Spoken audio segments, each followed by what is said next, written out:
ನಮಸ್ತೆ ಮಿತ್ರರೇ. ಬೆಳಗಿನ ಹೊತ್ತಲ್ಲಿ ನಾವು ಹೆಚ್ಚಾಗಿ ಟೀ ಕಾಫಿಯನ್ನು ಎದ್ದ ಕೂಡಲೇ ಕುಡಿತೇವೆ. ಅದು ಉತ್ತಮವಾದ ಅಭ್ಯಾಸವಲ್ಲ. ಯಾಕೆಂದರೆ ಬೆಳಗಿನ ಹೊತ್ತಲ್ಲಿ ಸೂರ್ಯಗೆ ಸ್ವಲ್ಪ ನೀರು ಕುಡಿದು ಒಂದು ಅರ್ಧ ಗ್ಲಾಸ್ನಷ್ಟಾದರೂ ಕುಡಿಬೇಕು. ನಂತರ ಕಾಫಿ ಅಥವಾ ಟೀಯನ್ನು ಸೇವಿಸಬೇಕು. ಯಾಕೆಂದರೆ ಖಾಲಿ ಹೊಟ್ಟೆಯಲ್ಲಿ ಕಾಫಿ ಅಥವಾ ಟೀಯನ್ನು ಸೇವಿಸೋದ್ರಿಂದ ಅದು ಒಂದು ಹಾನಿಕಾರಕ ಆಮ್ಲೀಯ ಅಂಶಗಳನ್ನು ಉತ್ಪತ್ತಿ ಮಾಡ್ತದಂತೆ. ಅದು ದೇಹಕ್ಕೆ ಉತ್ತಮವಲ್ಲ. ಆದ್ದರಿಂದ ಯಾವತ್ತೂ ಬೆಳಿಗ್ಗೆ ಎದ್ದ ಕೂಡಲೇ ಕನಿಷ್ಠ ಪಕ್ಷ ಒಂದು ಕಾಲು ಲೋಟೆಯಾದರೂ ನೀರು ಕುಡಿದ ನಂತರ ಕಾಫಿ ಟೀಯನ್ನು ಕುಡಿಯುವ ಅಭ್ಯಾಸವನ್ನು ಮಾಡಿಕೊಳ್ಳಿ. ಇವತ್ತು ನನ್ನ ಅಡಿಗೆ ಮನೆಯಲ್ಲಿ ನಾನು ಒಂದು ಬಹಳ ರುಚಿಕರವಾದ ಮೆಂತ್ಯ ಸೊಪ್ಪಿನ ಕುಕ್ಕಾಗಿ ಮಾಡುವಂತಹ ಪಲಾವನ್ನು ಮಾಡಿದ್ದೇನೆ. ಬಹಳ ರುಚಿಕರವಾಗಿ ಬರ್ತದೆ ಮತ್ತು ಸ್ವಲ್ಪ ಸಹ ಕಹಿ ಇರುವುದಿಲ್ಲ. ಅದಕ್ಕೊಂದು ಸ್ವೀಟ್ನೆಸ್ಸಿಗೆ ಸ್ವಲ್ಪ ದ್ರಾಕ್ಷಿಯನ್ನು ಹಾಕಿ ನಾನೊಂದು ಯಾವುದೇ ಒಂದು ಮಸಾಲೆ ಹೆಚ್ಚಿನ ಮಸಾಲೆಯನ್ನು ಯೂಸ್ ಮಾಡಿದಂತಹ ಈ ಒಂದು ಪಲಾವನ್ನು ಹೇಗೆ ಮಾಡುವುದೆಂದು ನೋಡುವ ಮೊದಲು ಯಾರೆಲ್ಲ ನನ್ನ ಚಾನಲನ್ನು ನೋಡ್ತಿದ್ದೀರಿ, ಯಾರೆಲ್ಲ ಇನ್ನೂ ಸಬ್ಸ್ಕ್ರೈಬ್ ಮಾಡಿಲ್ಲ, ದಯವಿಟ್ಟು ಸಬ್ಸ್ಕ್ರೈಬ್ ಮಾಡಿ ಸಪೋರ್ಟ್ ಮಾಡಿ ಅಂತ ಹೇಳುತ್ತಾ ಬನ್ನಿ ಈ ರುಚಿಕರವಾದ ಮೆಂತ್ಯ ಸೊಪ್ಪಿನ ಪಲಾವನ್ನು ಹೇಗೆ ಮಾಡುವುದೆಂದು ನೋಡೋಣ. ಮಿತ್ರರೇ, ಇವತ್ತು ಈ ಮೇಥಿ ಸೊಪ್ಪನ್ನು ಬಳಸಿ, ಈಗ ಹೇಗೂ ವಿಂಟರ್ ಸೀಸನ್, ತುಂಬ ಮೇಥಿ ಸೊಪ್ಪು ಬರ್ತದೆ, ಫ್ರೆಶ್ ಆದ ಮೆಂತಿ ಸೊಪ್ಪನ್ನು, ಈ ಮೆಂತಿ ಸೊಪ್ಪಿಗೆ ಬೇರೆ ಈ ಪುದೀನದೆಲ್ಲ ಫ್ಲೇವರ್ ಕೊಡದೆ ನಾವು ಖಾಲಿ ಮೆಂತ್ಯ ಸೊಪ್ಪಿನದೇ ಫ್ಲೇವರನ್ನು ಇಟ್ಟುಕೊಂಡು ಒಂದು ಪುಲಾವನ್ನು ಮಾಡೋಣ. ಅದಕ್ಕೆ ಬೇರೆ ಯಾವುದೇ ಒಂದು ಮಸಾಲೆಯನ್ನು ನಾನು ಯೂಸ್ ಮಾಡೋದಿಲ್ಲ. ಖಾಲಿ ಒಂದು ಸ್ಪೂನ್ನಷ್ಟು ಗರಂ ಮಸಾಲೆಯನ್ನು ಬಿಟ್ಟರೆ ಮತ್ತೆಲ್ಲ ಈ ಕಡಿ ಮಸಾಲೆಗಳು ಇದನ್ನು ಯೂಸ್ ಮಾಡಿ ನಾವು ಇವತ್ತು ಮಾಡುವ. ಈಗ ಮೊದಲಿಗೆ ಇಲ್ಲಿ ನೋಡಿ, ಎಲ್ಲ ವೆಜಿಟೇಬಲ್ಸ್, ಯಾವುದೆಲ್ಲ ವೆಜಿಟೇಬಲ್ಸ್ ನಿಮಗೆ ಬೇಕಾದನ್ನು, ಗ್ರೀನ್ ಪೀಸ್ ಇಟ್ಕೊಂಡಿದ್ದೇನೆ, ಫ್ರೆಶ್ ಗ್ರೀನ್ ಪೀಸ್ ಈಗ ಬರ್ತದೆ ಹಸಿಯಾದದ್ದು, 2 ಕಾಯಿ ಮೆಣಸು, ಸ್ವಲ್ಪ ಕ್ಯಾರೆಟ್, ಬಟಾಟೆ ಕಟ್ ಮಾಡಿ ಇಟ್ಟುಕೊಂಡು ನೀರಿನಲ್ಲಿ ಹಾಕಿ ಇಟ್ಕೊಳ್ಬೇಕು ಬಟಾಟೆಯನ್ನು, ಮತ್ತು ಟೊಮ್ಯಾಟೊ ಒಂದನ್ನು ಕಟ್ ಮಾಡಿದ್ದೇನೆ. ಲಿಂಬು ಸಹ ನಾವು ಯೂಸ್ ಮಾಡ್ಬೋದು. ಕೊತ್ತಂಬರಿ ಸೊಪ್ಪನ್ನು ನೋಡಿ ಕೊನೆಗೋಸ್ಕರ ಯೂಸ್ ಮಾಡಿದ್ದೇನೆ. ಒಂದು 2 ಈರುಳ್ಳಿಯನ್ನು ನಾನು ಉದ್ದುದ್ದಕ್ಕೆ ಸ್ಲೈಸ್ ಮಾಡಿದ್ದೇನೆ. ಸ್ವಲ್ಪ ಇದು ಸೋಯಾ, ಇದಕ್ಕೆ ಸ್ವಲ್ಪ ನಾನೀಗ ಬಿಸಿ ನೀರನ್ನು ಸ್ವಲ್ಪ ಹಾಕೊಂಡು ಇಡ್ತೇನೆ. ಹೆಚ್ಚು ಸೋಯಾ ಬೇಡ, ಒಂದು 5-6 ಸೋಯಾ ಇದ್ರೆ ಸಾಕು. ನಾನೀಗ ನೋಡಿ 1.5 ಲೋಟಗಳಷ್ಟು ಈ ಲೋಟದಲ್ಲಿ, ಇಲ್ಲಿ ನೋಡಿ ಈ ಲೋಟದಲ್ಲಿ 1.5 ಲೋಟದಷ್ಟು ಅಕ್ಕಿಯನ್ನು ಅರ್ಧ ಗಂಟೆ ನೆನೆಸಿಟ್ಟು ಮತ್ತೆ ಈಗ ಅದರ ನೀರನ್ನು ಹೀಗೆ ತೆಗೆದುಕೊಂಡು ಇಟ್ಟುಕೊಂಡಿದ್ದೇನೆ. ಇನ್ನು ಇದು ಬೇಕಿದ್ರೆ ಮಾತ್ರ, ಆದರೆ ದ್ರಾಕ್ಷಿಯನ್ನು ಸ್ವಲ್ಪ ನೀರು ಹಾಕಿಟ್ಟುಕೊಂಡು ನಾವು ಯೂಸ್ ಮಾಡಿದರೆ ಅದಕ್ಕೆ ಸಕ್ಕರೆ ಎಲ್ಲ ಯೂಸ್ ಮಾಡಬಹುದು, ಸಿಹಿಯನ್ನು ಕೊಡ್ತದೆ. ಯಾಕಂದರೆ ಮೆಂತೆಗೆ ಸ್ವಲ್ಪ ಕಹಿ ಅಂಶವನ್ನು ಹೊಂದಿರುವುದು ಈ ದ್ರಾಕ್ಷಿ, ಅದಕ್ಕೆ ಸ್ವಲ್ಪ ಸಿಹಿಯನ್ನು ಕೊಡ್ತದೆ. ಇದು ಕ್ಯಾಶ್ಯೂ ನಟ್ಸ್ ಅಗತ್ಯ ಇಲ್ಲ, ಬೇಕಿದ್ರೆ ಹಾಕೊಳ್ಬಹುದು. ಮತ್ತು ಇಲ್ಲಿ ನೋಡಿ ಎಲ್ಲ ಕಡಿ ಮಸಾಲೆಗಳು ನಾನು ಹೇಳಿದೆ. ಇಲ್ಲಿ ಶುಂಠಿ, ಬೆಳ್ಳುಳ್ಳಿ, ಈ ಕಡಿ ಮಸಾಲೆಯಲ್ಲಿ ಸ್ವಲ್ಪ ನಾನು ಕರಿಮೆಣಸು ಒಂದು 10 ಕಾಳುಗಳನ್ನು ತೆಗೆದುಕೊಂಡಿದ್ದೇನೆ, ಸಿನ್ನೆಮನ್, ಕ್ಲೋವ್ಸ್ ಮತ್ತು ಈ ಬೇ ಲೀವ್ಸ್. ಈಗ ಮೊದಲಿಗೆ ಒಂದು ಗ್ಯಾಸನ್ನು ಉರಿಸಿಕೊಂಡು ನಾವು ಕುಕ್ಕರನ್ನು ಇಟ್ಟುಕೊಳ್ಳೋಣ. ಇದು ಬಿಸಿ ಆಗ್ತಾ ಇರುವಾಗ ಇಲ್ಲಿ ನಾನು ಸ್ವಲ್ಪ ಬಿಸಿ ನೀರನ್ನು ಮಾಡಿಟ್ಟುಕೊಂಡಿದ್ದೇನೆ. ಈ ಗ್ಲಾಸ್ನಲ್ಲಿ 2.5 ಗ್ಲಾಸ್ನಷ್ಟು ಮಾಡಿಟ್ಟುಕೊಂಡಿದ್ದೇನೆ ನಾನು. ಇಲ್ಲೀಗ ಸ್ವಲ್ಪ ಎಣ್ಣೆ ಹಾಗೂ ಸ್ವಲ್ಪ ತುಪ್ಪ ಹಾಕೊಳ್ತಿದ್ದೇನೆ. ನಿಮಗೆ ಅದು ಬೇಕಿದ್ದಷ್ಟು ತುಪ್ಪದಲ್ಲೇ ಮಾಡ್ಕೊಳ್ಬಹುದು. ತುಪ್ಪದಲ್ಲಿ ಮಾಡಿದ್ರೆ ಸಹ ಬಹಳ ಚೆನ್ನಾಗಿ ಬರ್ತದೆ. ಹೀಗೆ ಸ್ವಲ್ಪ ಆನಿಯನ್ ಅನ್ನು ಚೆನ್ನಾಗಿ ಫ್ರೈ ಮಾಡ್ಕೊಳ್ಳೋಣ. ನಾನು ಕಟ್ ಮಾಡಿಟ್ಕೊಂಡಂತಹ ಅರ್ಧದಷ್ಟು ಆನಿಯನ್ ಅನ್ನು ಚೆನ್ನಾಗಿ ಈಗ ನಾನು ಹುರಿತೇನೆ ಇದರಲ್ಲಿ. ವೀಕ್ಷಕರೇ, ಇಲ್ಲಿ ನೋಡಿ ಆನಿಯನ್ ಬ್ರೌನ್ ಕಲರ್ಗೆ ಬರುವಾಗ ಈಗ ನಾನು ಒಂದು ಬೇ ಲೀಫನ್ನು ಇದರಲ್ಲಿ ಹಾಕೊಳ್ತಿದ್ದೇನೆ. ಮತ್ತೆ ಎಲ್ಲ ಕಡಿ ಮಸಾಲೆಗಳನ್ನು ಇದರಲ್ಲಿ ಹಾಕೊಳ್ತಿದ್ದೇನೆ.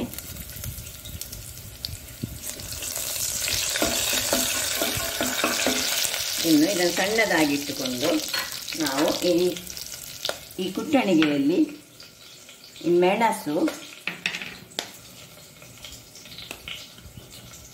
ಮತ್ತು ಬೆಳ್ಳುಳ್ಳಿ ಮತ್ತು ಈ ಒಂದು ಶುಂಠಿ ಇದನ್ನು ಒಂದು ಕೋಸ್ಟ್ಲಿ ಕುಟ್ಟಿಕೊಳ್ತೇನೆ. ನೋಡಿ, ಹೀಗೆ ಕುಟ್ಟಿಕೊಳ್ಳೋಣ.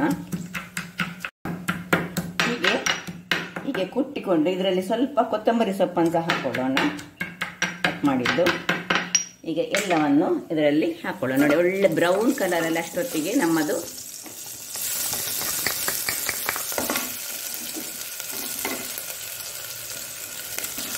ಇದನ್ನೀಗ ಇದರಲ್ಲಿ ಫ್ರೈ ಮಾಡಿಕೊಳ್ಳೋಣ.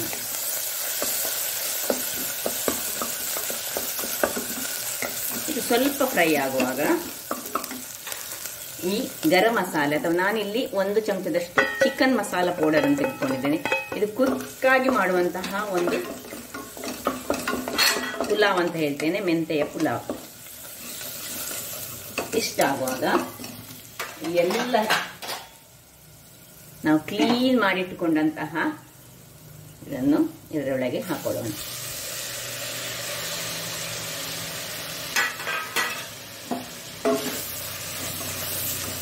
ಇದರಲ್ಲಿ ಸ್ವಲ್ಪ ಫ್ರೈ ಆಗಬೇಕು.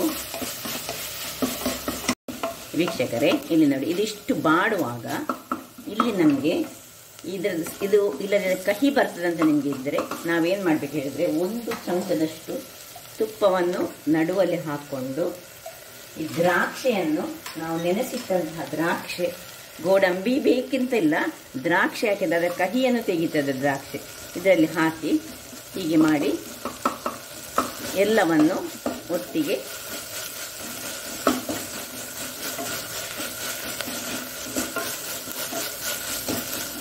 ಹಾಕೊಳ್ಳೋಣ.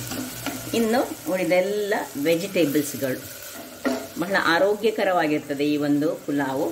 ಇಲ್ಲ, ಟೊಮ್ಯಾಟೊದಿಂದ ಹಿಡಿದು ಬಟಾಟೆ ಎಲ್ಲ, ಕ್ಯಾರೆಟ್, ಏನೆಲ್ಲ ನಿಮ್ಮ ಹತ್ರ ವೆಜಿಟೇಬಲ್ಸ್ ಉಂಟು ಯಾವ ಸಹ ಹಾಕ್ಕೊಳ್ಬೋದು ಎಲ್ಲವನ್ನು.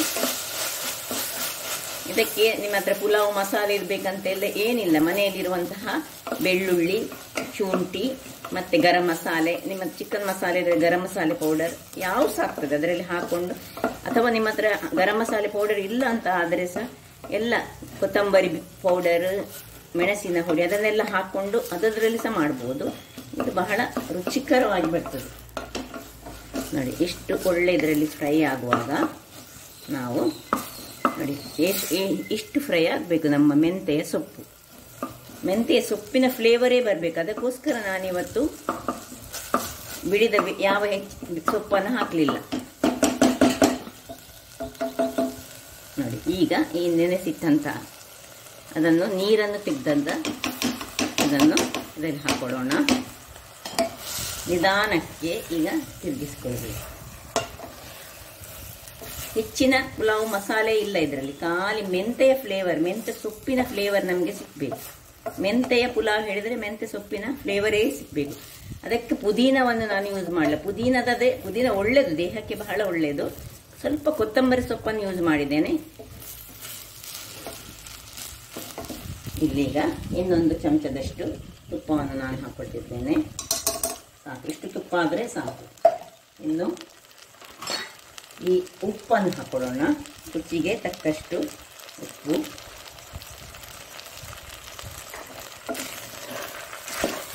ಒಳ್ಳೆ ಹೀಗೆ ತಿರುಗಿಸಿಕೊಂಡು, ನಿಮಗೆ ತುಂಬ ಆಯಿಲಿ ಆಗಿ ಅಥವಾ ಬರಬೇಕಿದ್ರೆ 1 ಚಮಚದಷ್ಟು ತುಪ್ಪ ಸಹ ಹಾಕ್ಕೊಳ್ಳಿ ಬೇಕಿದ್ರೆ, ಅಥವಾ ಕಮ್ಮಿ ಆಯಿಲ್ನಲ್ಲಿ ತಿನ್ನುವರಾದರೆ ಇಷ್ಟೇ ಸಾಕು. ಸದಾದಲ್ಲಿ ಮಾಡಿದ್ದೇನೆ ನಾನು. ಈಗ ಕೊನೆಯಲ್ಲಿ ನಾವು ಈ ನೆನೆಸಿಟ್ಟಂತಹ ಸೋಯಾ ನೋಡಿ, ಇದರದ್ದು ಒಳ್ಳೆ ಆ ನೀರು ತೆಗೆದುಕೊಳ್ಬೇಕು. ಇದರದ್ದು ಆ ಸ್ಮೆಲ್ ಹೋಗಬೇಕಲ್ಲ, ಅದಕ್ಕೋಸ್ಕರ ಒಳ್ಳೆ ಹಿಂಡಿ ಇಷ್ಟನ್ನು ಇದರಲ್ಲಿ ಹಾಕೊಳ್ಳೋಣ. ಹಾಕ್ಕೊಂಡು ಒಂದು ಚೆನ್ನಾಗಿ ತಿರುಗಿಸಿಕೊಂಡು, ಅದು ಹೇಗೆ ಇಷ್ಟು ಕಲರ್ಫುಲ್ಲಾಗಿ ಉಂಟು ನೋಡಿ. ಈಗ ನಾನು ಈ ಲೋಟದಲ್ಲಿ 1.5 ಲೋಟದಷ್ಟು ಅಕ್ಕಿ ತೆಗೆದುಕೊಂಡದ್ದು. ಬಿಸಿ ನೀರನ್ನು ನಾನು 1, 2, 2.5 ಮಾತ್ರ ಹಾಕ್ತೇನೆ. 2.5 ಸಹ ಬೇಡ, 2.25 ಹಾಕ್ತಾ ಇದ್ದೇನೆ. ಯಾಕೆ ಹೇಳಿದ್ರೆ ಈ ಬಾಸುಮತಿ, ನೆನೆಸಿದ ಬಾಸುಮತಿಗೆ 1:2 ಅಗತ್ಯ ಇಲ್ಲ ನೀರು, ಇಷ್ಟು ಸಾಕಾಗ್ತದೆ ನೋಡಿ. ಇನ್ನು ಮುಚ್ಚಳವನ್ನು ಮುಚ್ಚಿಕೊಂಡು ಬೇಕಿದ್ರೆ ಮೇಲೆ ಒಂದು ಸ್ವಲ್ಪ ತುಪ್ಪವನ್ನು ಹಾಕ್ಕೊಳ್ಬೋದು, ಮತ್ತು ಸ್ವಲ್ಪ ಕೊತ್ತಂಬರಿ ಸೊಪ್ಪು ಸ್ವಲ್ಪ ಹಾಕ್ಕೊಳ್ಬೋದು. ನಾನು 1 ಚಮಚದಷ್ಟು ಇನ್ನು ಮೇಲೆ ತುಪ್ಪವನ್ನು ಹಾಕ್ಕೊಳ್ತೇನೆ. ಇನ್ನು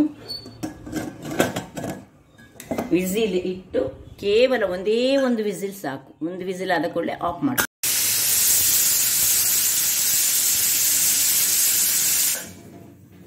ಒಂದು ವಿಸಿಲ್ ಆಯಿತು, ಆಫ್ ಮಾಡ್ಕೊಳ್ಳೋಣ. ವೀಕ್ಷಕರೇ, ಇಲ್ಲಿ ನೋಡಿ, ಇದು ಒಳ್ಳೆ ತಣ್ಣಗಾಗಿದೆ. ಈಗ ನೋಡಿ, ಓ ಏನು ಚೆನ್ನಾಗಿ ಬಂದಿದೆ ನೋಡಿ. ಉಳಿದ ಆನಿಯನ್ ಅನ್ನು ನಾನು ನೋಡಿ ಇಲ್ಲಿ ಹೀಗೆ ಒಳ್ಳೆ ಫ್ರೈ ಮಾಡಿ ಇಟ್ಕೊಂಡಿದ್ದೇನೆ. ಅದರೊಟ್ಟಿಗೆ ಇಲ್ಲಿ ನೋಡಿ ಮೊಸರು ಬಜ್ಜಿ ಸಹ ರೆಡಿ ಮಾಡಿ ಇಟ್ಕೊಂಡಿದ್ದೇನೆ. ಅಂದರೆ ನಾವು ಸಲಾದ್ ಅಂತ ಏನು ಹೇಳ್ತೇವೆ, ತಲ್ಲಿ ಅಂತ ಹೇಳೋದು ನಾವು ತುಳುವರು.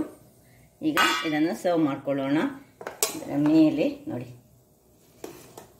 ಎಷ್ಟು ಉದುರುದುರಾಗಿ ಬಂದಿದೆ ನೋಡಿ. ಒಳ್ಳೆ ಮಿಕ್ಸ್ ಮಾಡ್ಕೊಳ್ಳೋಣ.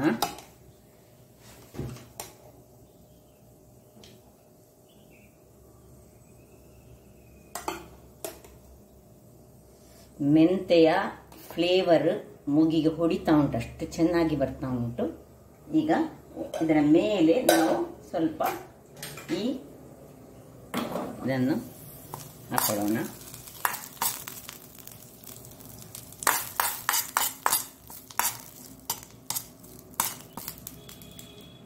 ಅಥವಾ ಸುರುವಿಗೆ ನೀವು ಹೆಚ್ಚಿಟ್ಟು ಮಾಡಿಕೊಂಡು ಸಹ ಇದನ್ನು ಇಟ್ಕೊಳ್ಬಹುದು. ಬಹಳ ಚೆನ್ನಾದ ಫ್ಲೇವರ್ಸ್ ಬರ್ತಾ ಉಂಟು. ಪರಿಮಳ ಅಂತೂ ಸೂಪರ್ಬ್ ಎಲ್ಲ ವೀಕ್ಷಕರೇ. ಇದರ ಮೇಲೆ ಬೇಕಿದ್ರೆ ಸ್ವಲ್ಪ ಕೊತ್ತಂಬರಿ ಸೊಪ್ಪನ್ನು ನಾವು ಚುಮಕಿಸ್ಕೊಳ್ಬಹುದು. ಮೊಸರು ಬಜ್ಜಿಯ ಒಟ್ಟಿಗೆ ಈ ಒಂದು ಸೂಪರ್ ಆದ ಬಿಸಿ ಬಿಸಿಯಾಗಿ ಉಂಟು. ಹಾಗಾದರೆ ನನ್ನ ಕುಕಿಂಗ್ ಚಾನಲ್ ನಿಮಗೆ ಇಷ್ಟ ಆದರೆ ಬೋಳೂರು ಸುವರ್ಣ ಚಾನಲನ್ನು ಲೈಕ್ ಮಾಡಿ, ಶೇರ್ ಮಾಡಿ ಹಾಗೂ ಸಬ್ಸ್ಕ್ರೈಬ್ ಮಾಡಿ ಹಾಗೂ ನನ್ನ ಇನ್ಸ್ಟಾಗ್ರಾಮ್ ಪೇಜನ್ನು ಫಾಲೋ ಮಾಡಿ. ಧನ್ಯವಾದಗಳು.